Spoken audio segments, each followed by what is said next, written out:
नमस्कार फ्रेंड्स, आज फ्राइडे 4 सितंबर 2020 के द हिंदू न्यूज़पेपर में काफ़ी कुछ इंपॉर्टेंट आर्टिकल्स डिस्कशन के लिए आए हुए हैं। सबसे पहले आज के सेशन को स्टार्ट करने से पहले ये नज़र डालते हैं उन सभी आर्टिकल्स पे, फिर इसके बाद अल्टरनेटिव क्रम में सबका डिस्कशन करेंगे और उसके बारे में संपूर्ण एस्पेक्ट को समझेंगे। तो स्टार्ट करते हैं सबसे पहले उन आर्टिकल्स को।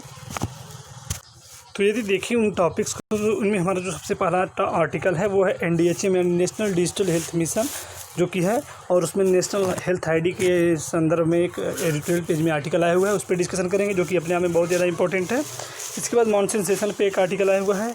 इसके बाद थर्ड पॉइंट में एज ऑफ मैरिज वुमेन में एक छोटा सा स्टेटमेंट हमको याद रखना है, और उसके बाद एडिटोरियल पेज का पहला आर्टिकल जिसका नाम है पार्शियल रिलीफ, और फिफ्थ में हम सभी बात करेंगे स्टडी रिलेटेड टू डायबिटीज़ पे एक स्टडी आई हुई है, उसको हम सभी देखेंगे। और फाइनली एक इम्पॉर्टेंट आर्टिकल जो कि इंटरनेशनल लेवल का है, नोविचोक एक पॉइजन रिलेटेड है। इसमें एक इम्पॉर्टेंट बर्निंग इशूज़ क्रिएट हुआ है रसिया में, इस पर हम सभी बात करेंगे। इसके बाद finally the Hindu best question पे चर्चा के साथ आज के सेशन को संपूर्ण करेंगे। तो स्टार्ट करते हैं आज के उन सभी आर्टिकल्स को एक बार क्रम से, और उन सभी को क्रमबद्धता के साथ समझते हैं। तो यदि हम पहले आर्टिकल की बात करें जिसमें लिखा हुआ है कि mind gaps in India, mind the gaps in India health care digital push. तो इसमें जो भारत की जो डिजिटल और मेडिकल फैसिलिटी की बात करें, हेल्थ फैसिलिटी की बात करें, उसको डिजिटलाइजेशन किया जा रहा है, उसका डिजिटलाइजेशन किया जा रहा है, और उसमें उसके क्या क्या इम्पैक्ट पड़ेंगे, इन्हीं सब बातों की चर्चा इस पूरे आर्टिकल्स में आप सभी को देखने को मिलेगा। तो यदि हम बात करें इसके पहले स्टेटमेंट की, जिसमें लिखा है कि the Independence day address of the prime minister launching the national digital health mission यानी NDHM during the unprecedented novel corona virus pandemic crisis. तो इस क्राइसिस जो चल रही है इसमें कोविड-19 की, इसके अंतर्गत हमारे माननीय प्रधानमंत्री जी ने 15 अगस्त को 74वें गणतंत्र दिवस के समारोह पे NDHM शुरू करने का ऐलान किया है, यानी कि राष्ट्रीय डिजिटल जो स्वास्थ्य मिशन है उसको शुरू करने का ऐलान किया है। तो इसका देखिए इसकी सभी एस्पेक्ट की बात करें इस पूरे आर्टिकल में, वो क्या है यदि आप ये समझें तो सबसे पहले यदि हम बात करें तो ये 15 अगस्त को इसको शुरुआत करने की ऐलान किया गया। इसके तहत क्या है कि हर भारतीय को एक हेल्थ आईडी प्रोवाइड कराई जाएगी, और क्योंकि जब उसको प्रत्येक पर्सन को हेल्थ आईडी जब पर्सनल होगी तो वह जब भी किसी डॉक्टर या दवा की दुकान पर जाएगा तो हेल्थ आईडी में उसकी समस्त जो हेल्थ संबंधित जो भी आर्टिकल्स हैं, जो भी डाटाज हैं, उसमें उसकी जानकारी सन्निहित होगी। और बात करें कि डॉक्टर के अपॉइंटमेंट से लेकर मेडिकेशन एडवाइस तक सब कुछ आपकी हेल्थ प्रोफाइल पर ही उस हेल्थ आईडी में उपलब्ध रहेगा। सब कुछ उसमें सिक्योर रहेगा डेटा। इसमें आपके हर टेस्ट, हर बीमारी की जानकारी, आपको किस डॉक्टर ने कौन सी दवा दी, कब दी, और आपकी रिपोर्ट्स क्या थी, इन सारी इन्फॉर्मेशन का एक कलेक्शन उस आईडी में समाहित होगा। अब बात करें यदि इस NDHM की, तो इसमें जो है टेक्नोलॉजी का एक बेहतरीन और अहम रोल होगा। क्योंकि ये जो है NDHM जो है आयुष्मान भारत PM जन आरोग्य योजना के तहत भी आता है। इसमें जो है मरीज अपने डॉक्टर या हेल्थ प्रोवाइडर्स को हेल्थ आईडी की अपने डेटा की वन टाइम एक्सेस प्रदान कर सकेंगे, और मेडिकल जो डेटा के लिए एक्सेस हर बार अलग से देनी होगी, तो इससे आपका डेटा भी सिक्योर रहेगा। और बात करें नेशनल डिजिटल हेल्थ मिशन की, तो इसके ज़रिए मरीजों को जो भी पेशेंट होंगे उसको टेली कम्युनिकेशन यानी कि जैसे व्हाट्सअप हो गया, वीडियो कॉलिंग के ज़रिए जो ई-फार्मेसी जिसको हम कहते हैं, उसके ज़रिए उसको हेल्थ सर्विसेज प्रोवाइड कराई जाएंगी, जिसको हम लोग को रिमोटली एक्सेस करने की सुविधा उस पेशेंट को भी होगी, इसकी भी सुविधा उसको मिलेगी। और तथा इससे संबंधित हेल्थ संबंधित जो भी अन्य स्वास्थ्य संबंधी जो लाभ हैं, जो सुविधाएँ हैं, वो भी ये हमारी हेल्थ आईडी प्रोवाइड कराएगी। तो इसके संदर्भ में ये कहा जा रहा है कि इसमें कई प्रकार का कंसर्न भी है कि जो डेटाज हैं, इतने सारे डेटाज हैं, उनकी सिक्योरिटी के बारे में भी चर्चा की जाएगी। क्योंकि यदि किसी ने अगर आपके डेटा को हैक कर लिया या आपकी जो डेटा है इसको भी अगर सिक्योर नहीं किया जाए तो अनेक प्रकार की समस्याओं को देखने का कि रीजन क्रिएट हो सकता है, अनेक प्रकार की समस्या क्रिएट हो सकती है। तो बेसिकली इन सभी आर्टिकल्स की इस पूरे स्टेटमेंट के अंतर्गत बात की गई। तो आपको कवर क्या करना है कि नेशनल डिजिटल हेल्थ मिशन क्या है, कब लॉन्च हुआ, इसके अंतर्गत क्या क्या है, नेशनल हेल्थ आईडी क्या है, इतने एस्पेक्ट आपको इस पूरे आर्टिकल के अंतर्गत आपको तैयार करने हैं। तो उम्मीद है कि आपको ये समझ में आया होगा। बारी है आज की नेक्स्ट आर्टिकल की। बात करें यदि इसकी, तो इसमें लिखा हुआ है कि politics of avoidance that must be questioned. तो ये जो आर्टिकल है इस पे बेसिकली कल भी चर्चा पूरे फुल फॉर्म में हम आप सभी के सामने प्रस्तुत किए थे। यदि आप कल के सेशन को नहीं देखें तो उसको देख सकते हैं और रिवाइज कर सकते हैं। बेसिकली इस पूरे आर्टिकल में आपको क्वेश्चन एंड आवर यानी कि प्रश्नकाल क्या है इससे संबंधित आपको जानकारी होनी चाहिए। इसमें क्वेश्चन आवर क्या होते हैं और उससे संबंधित जानकारी क्या होती है, बेसिकली उसी की बात पूरे इस आर्टिकल में की गई। तो हमें पॉलिटिकल इश्यू को नहीं कवर करना है, जो हमें उससे संबंधित एजेंडा है उसको कवर करना है। तो यदि बात करें हम क्वेश्चन आवर की, तो हमको सबसे पहले ये मालूम होना चाहिए कि क्वेश्चन आवर क्या होता है, प्रश्नकाल क्या होता है, शून्यकाल क्या होता है। तो इसमें पूरा बाकायदा हमने कल की डेट में आप सभी के सामने प्रस्तुत किया था कि जो अब की बार जो मानसून सेशन शुरू होने वाला है 14 सितंबर से। कब से? 14 सितंबर से। तो उसमें जो प्रश्नकाल होता है 11 बजे से 12 बजे तक के समय जो संसद की जो बैठक होती है उसमें 11 बजे से जो 12 बजे तक टाइमलाइन होती है उसी को हम लोग प्रश्नकाल कहते हैं, जिसमें गवर्नमेंट की सभी योजनाओं के तहत जो भी सांसद होते हैं विपक्ष दल के, वो उन पर क्वेश्चन पूछते हैं। ये बड़ा ही रोचक मतलब दृश्य होता है। मीडिया और अन्य प्रकार के सिस्टमों से संसद खचाखच भरा रहता है, तो काफ़ी देखने के लिए होता है। लेकिन अब की बार गवर्नमेंट ने ये ऐलान किया कि बिकॉज ऑफ कोविड-19 इसके तहत अब की बार क्वेश्चन आवर को नहीं मतलब कि करवाया जाएगा। तो इसलिए विपक्ष अनेक प्रकार के दावों को भी कर रहा है, अनेक प्रकार की बातों को भी देखने को मिल रहा है। तो देखिए क्वेश्चन आवर होता है आपका, क्वेश्चन आवर्स भी 4 टाइप्स के होते हैं, तारांकित यानी start question, unstarred question. Start question में आप सभी जानते हैं ओरली क्वेश्चन पूछे जाते हैं। अनस्टार्ड में क्वेश्चन का मतलब कि लिखित जवाब मतलब कि लिखित क्वेश्चन पूछे जाते हैं। तो इन सब की बातें की चर्चा जो कल के आर्टिकल में हमने पूरे फुल फॉर्म में आप सभी के सामने प्रस्तुत की है, उसको आप देख सकते हैं और उसको तैयार कर सकते हैं।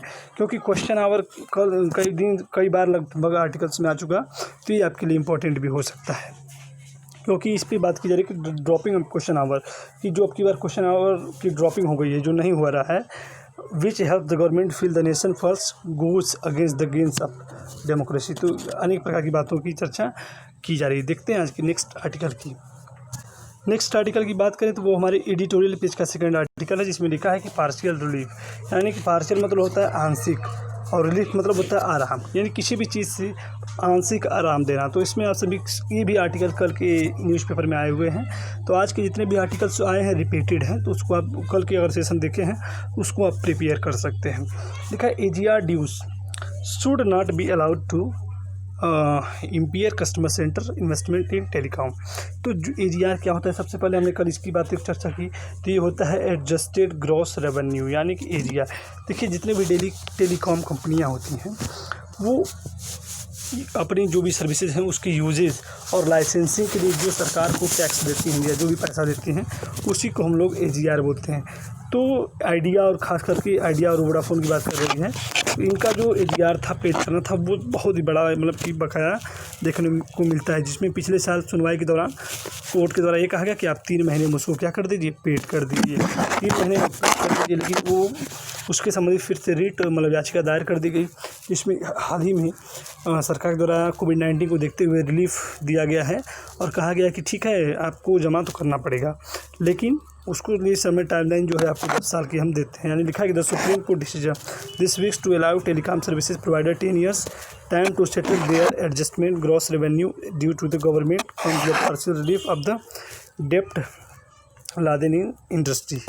यानी कि जो भी आपका टाइमलाइन थी उसको क्या कर दिया उसने, प्रोवाइडेड 10 साल का समय दे दिया है कि आप 10 साल में उसको पेड करिए, जमा करिए, फिर लेकिन आपको जमा करना है। तो ये बातें बेसिकली की गई। तो कहीं ना कहीं ये बातें आंशिक रूप से पूरी तरह आरामदायक तो नहीं है, लेकिन क्योंकि वो टेलीकॉम कंपनियां कह रही थी कि हम नहीं जमा कर पाएंगे, ये है वो है, लेकिन सरकार ने कहा नहीं आपको जमा तो करना है, भले आपको हम टाइम दे देते हैं, 10 साल का आपको जमा करना पड़ेगा।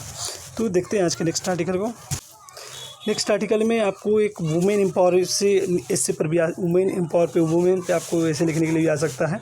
तो इसमें खास करके मुद्दा की बात किया गया should the age of marriage of women raise to 21, कि क्या जो वुमेन्स की जो शादी की जो उम्र है, जो मैरिज एज है, वो उसको इंक्रीज करके 21 कर देना चाहिए, क्योंकि अब तक जो वर्तमान में जो उम्र है वो बेसिकली 18 है। तो इसी पे बेसिकली कई सारे स्टेटमेंट देखने को मिल रहे हैं। तो आपको याद होना चाहिए कि ये बातें फ़िलहाल चल रही हैं और जिसमें चर्चा है कि do you agree with the move of increase the age of marriage for women in 21 years की। और ये बातें जो हैं आज के जो 15 अगस्त को प्राइम मिनिस्टर के द्वारा जो स्पीच दिया गया उसमें भी इस बात की चर्चा है, तो इसलिए ये हाईलाइट फॉर्म में चल रहा है कि in the Independence Day speech Prime Minister Narendra Modi announce the government will soon take a decision on the age of marriage of women. उन्होंने कहा भी कि हम जल्द ही जो वुमेंस की शादी का जो एज होती है उस पर हम कुछ न कुछ अनाउंसमेंट करने वाले हैं, कुछ रिफॉर्म करने वाले हैं। Earlier task force had been formed consider raising the age of marriage from 18 to 21, जिसमें बातें की जा रही है कि 18 से उसको इंक्रीज करके 21 कर दिया जाएगा। तो ये भी आपको याद होना चाहिए और इसमें जो इश्यूज़ हैं वो आपको तैयार होना चाहिए, क्योंकि ये आपको लिखने में बड़ी बढ़िया सहायता करेगा कि आपको वुमेन पे कोई भी निबंध आता है तो आप उसको अच्छे से लिख सकते हैं। देखते हैं नेक्स्ट आर्टिकल को। नेक्स्ट आर्टिकल है जो उसमें एक स्टडी रिलीज हुई है जिसमें कहा गया कि study links to rise intake to diabetes. तो डायबिटीज़ से रिलेटेड एक स्टडी मतलब जारी की गई है जिसमें ये कहा गया है कि higher consumption of white rice regularly is associated with the increases risk of diabetes. Observe a paper published after studying 132 to 373 individually from 21 countries। लगभग सब पिछले 9.5 साल में इतने कर लगभग 21 देशों में 1,32,373 लोगों पे इंडिविजुअली रिसर्च किया गया, स्टडी किया गया। तो ये पाया गया कि जो है केसेस जो डायबिटीज़ की है वो higher consumption of white rice की वजह से हो रहा है कि अगर जो लोग वाइट राइस का अधिक मात्रा में कंजप्शन करते हैं, उपभोग करते हैं, उसको खाते हैं, तो उनमें डायबिटीज़ का जो खतरा है वो कहीं कहीं और भी ज़्यादा इंक्रीज होने को मिलता है। तो ये लगभग 1 लाख लोगों पे इंडिविजुअली 21 देशों में इस पर स्टडी जारी की गई है। तो यानी कि हम बात करें तो इसमें ये कहा गया है कि जो डायबिटीज़ का खतरा है वो वाइट राइस खाने वालों में अधिकतर पाया जाता है, उसमें अधिक हो जाता है, डायबिटीज़ का खतरा अत्यधिक हो जाता है। बात करें आज के नेक्स्ट आर्टिकल की तो उसमें लिखा है Sri Lankan cabinet appointed panel to draft new constitution. तो आप जानते हो कि वहाँ की नई सरकार ने अनाउंसमेंट किया हुआ है कि वो जल्द ही एक न्यू कॉन्स्टिट्यूशन लेके आएंगे, यानी इस कॉन्स्टिट्यूशन में कुछ नया संशोधन करेंगे, जिसमें ये कहा गया था कि the cabinet has setup at expert committee to draft Sri Lanka new constitution even as government gazettes the draft of 20th amendment that would be reverse the preceding 19th amendment or 2015 legislation that clipped certain executive powers of the president. तो जो 19th amendment हुआ था 2015 में जो 19th amendment 19वां जो संशोधन हुआ था श्रीलंका के संविधान में, जिसके अंतर्गत राष्ट्रपति की शक्तियों को कुछ सीमित मात्रा में कर दिया गया था और उस पर अनेक प्रकार के सैंक्शन जैसे कि मतलब कि प्रतिबंध लगाए गए थे कि आप एक बार से अधिक प्रधान राष्ट्रपति नहीं हो सकते, या फिर अनेक प्रकार की बातें की गई थी। तो उसमें संशोधन की बातें की जा रही है। जो नई सरकार है जिसमें हैं आप देख पा रहे होंगे गोतबाया राजपक्षे जो ब्रदर्स हैं, उनके फिलहाल में जो राष्ट्रपति वहाँ के हैं वो हैं गोतबाया राजपक्षे।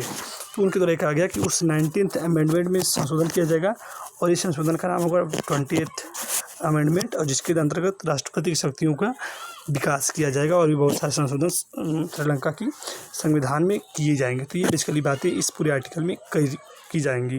देखते हैं नेक्स्ट आर्टिकल की। तो उसमें लिखा हुआ है क्रेमलिन रिजेक्ट एक्यूजन्स दैट इज पॉइजन्ड नेवलनी। तो जो रसिया के जो राष्ट्रपति हैं व्लादिमीर पुतिन, उन पे क्रिटिसाइज़ मतलब कि उनके ऊपर क्रिटिसिजन करने के कारण, जैसे कि मतलब उनके विपक्षी जो है नेवलनी, इनका नाम क्या है नेवलनी, इनका पूरा नाम आप देख सकते हैं यहाँ पे।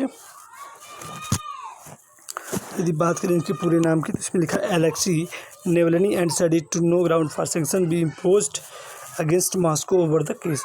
तो जो Kremlin on Thursday rejected accusation that Russia had been responsible the poisoning of opposition। देखिए जो अपोजिशन पार्टी के जो हैं एलेक्सी नेवलनी, जो कि वहाँ पे मतलब क्रिटिसाइज़ करते हैं वहाँ की जो सरकार है जो भी है, क्योंकि रसिया में जो है लोकतांत्रिक सरकार नहीं है, वहाँ पे डेमोक्रेसी नहीं है इंडियाज़ की तरह, इसलिए वहाँ पे फ़िलहाल उनको क्या कर दिया गया है, एक पॉइजन है, इस पॉइजन के द्वारा इनकी मतलब हत्या कर दी गई, या अभी इसकी मतलब पुष्टि नहीं हुई है, लेकिन फिर भी इसमें ये कहा गया कि जो एक पॉइजन है कि mister Navalny had been poisoned with a Soviet style Novichok nerve agent in attempt to murder him. तो जो सोवियत स्टाइल में जो उनको मर्डर किया गया है या फिर जो भी है उनको पॉइजन दिया गया है, उस पॉइजन का नाम है नोविचोक। तो ये जो नोविचोक है बेसिकली रसिया और सोवियत संघ से संबंधित है, इसलिए जो शक का दायरा है रशियन सरकार पर ही बन रहा है। तो इसी की बात पूरी इस आर्टिकल में की गई है। तो नोविचोक क्या है? ये एक प्रकार का सोवियत संघ और जो रशियन है इसके बीच जो है 1971 से 1993 के बीच एक केमिकल समझौता हुआ था। केमिकल मतलब कि वेपन्स का समझौता हुआ था, जिसमें इसका मतलब निर्माण किया गया था केमिकल्स वेपन के फॉर्म में। इस जो नोविचोक जो ये पॉइजन है इसका निर्माण किया गया था। तो इसी के तहत इनकी मृत्यु हुई है। तो बेसिकली इसीलिए हाईलाइट फॉर्म में चल रहा है। देखते हैं आज के नेक्स्ट आर्टिकल को, जिसमें बेसिकली पीएम के ट्विटर अकाउंट के हैक होने की बात की गई है। तो ये कोई खास हमारे लिए इंपॉर्टेंट नहीं, लेकिन फिर भी आप सभी जानते रहिए कि ट्विटर जो है अकाउंट अब प्राइम मिनिस्टर नरेंद्र मोदी का हैक होने की बात की जा रही है। देखते हैं आज के द हिंदू बेस्ट क्वेश्चन की। तो वो आज के हमारे क्वेश्चन की अगर बात करें तो वो है give a brief description about question hours. तो ये आर्टिकल कल भी आया था और आज भी आया था। तो इसलिए आप आज पूरी क्वेश्चन आवर्स पे के जितने भी एस्पेक्ट होते हैं उन सभी पे फुल डिस्कशन करेंगे और उसको फुल फॉर्म में लिखने का प्रयास करेंगे। तो ये रहे आज के इंपॉर्टेंट आर्टिकल्स और उनकी जानकारी और आज के द हिंदू बेस्ट क्वेश्चन। तो उम्मीद है कि आज का सेशन आप सभी के लिए हेल्पफुल रहा होगा। तो फ्रेंड्स आज के लिए इतना ही, अगले दिन फिर मिलेंगे, तब तक के लिए नमस्कार और धन्यवाद।